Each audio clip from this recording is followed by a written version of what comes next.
Good morning, children. In English language, today take out your Friday afternoon comprehension and composition and turn to page number 14. Today we are going to do chapter 5, Dinner for a Stranger. What is dinner? Dinner is the meal that you have in the evening or at night.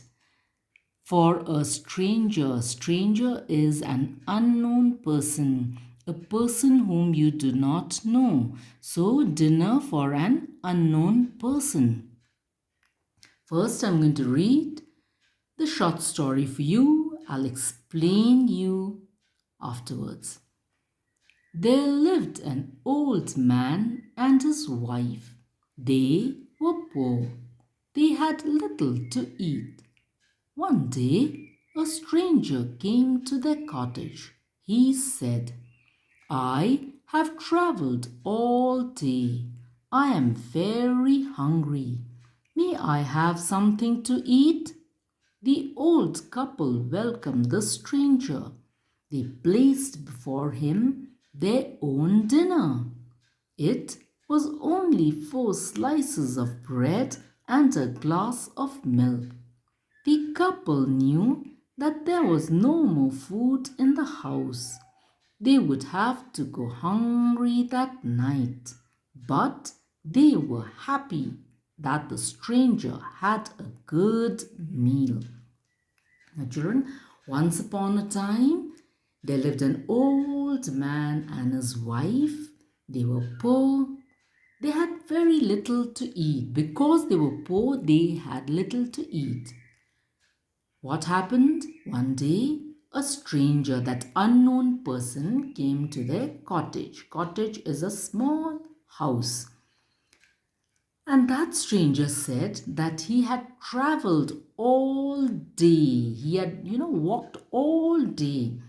He was hungry and he asked if he could have something to eat. The old couple welcomed that stranger and they placed before him their own dinner.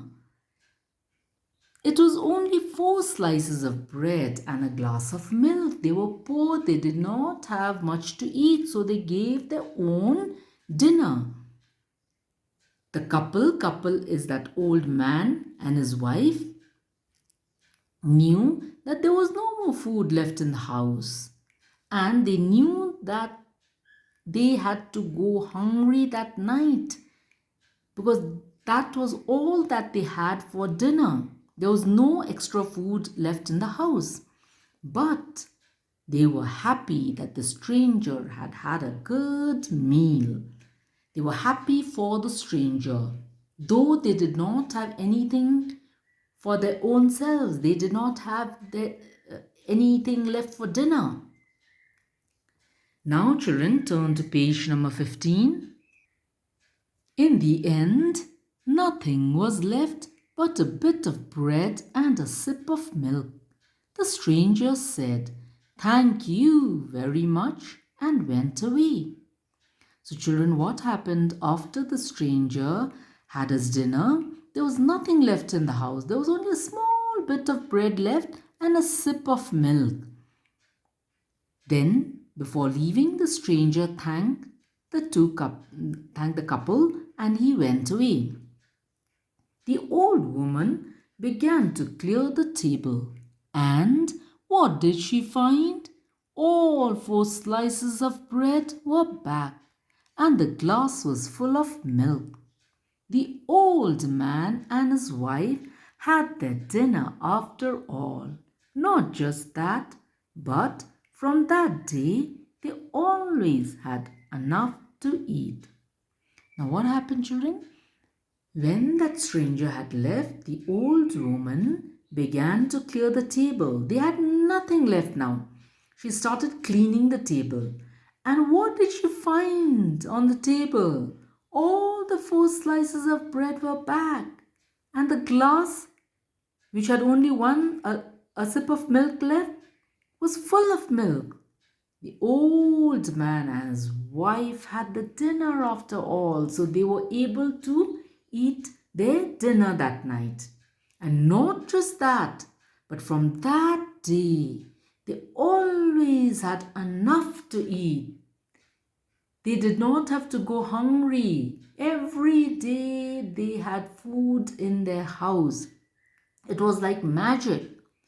So, children, who was that stranger who visited them that night? Maybe that stranger, that unknown person was God. God wanted to test the couple whether they would be kind enough to give him food to eat. Because the old man and the woman were so good to God, God gave them food every day because they had served their own dinner one night. Then God became so happy that God wanted to repay them. So that is why there was enough food in the house from that day. So children, we have to learn a lesson from the story. We have to do good to people who are in need. We have to be good to others. God will look after us. So children, first you read the story today. Read the story nicely first and then do this comprehension as your assignment today. This comprehension exercise A. Do number 1, 2 and 3 only today. Number 1. Who came to the old couple's cottage? You have to write your answer in these dotted lines. You have to write who came to the old couple's cottage. Number 2. What did he say? You have to write he said that. And please write your answer in the past tense. He said that. Do not quote. Do not write your answer in the direct speech. Number 3, how do we know that the old couple was poor? How do we know from the story that the old couple was poor? See, this is the picture of the old couple. So, after reading the story, how do you know that the old couple was poor? So, children, for today, you will only do question number 1, 2 and 3 as your English language assignment.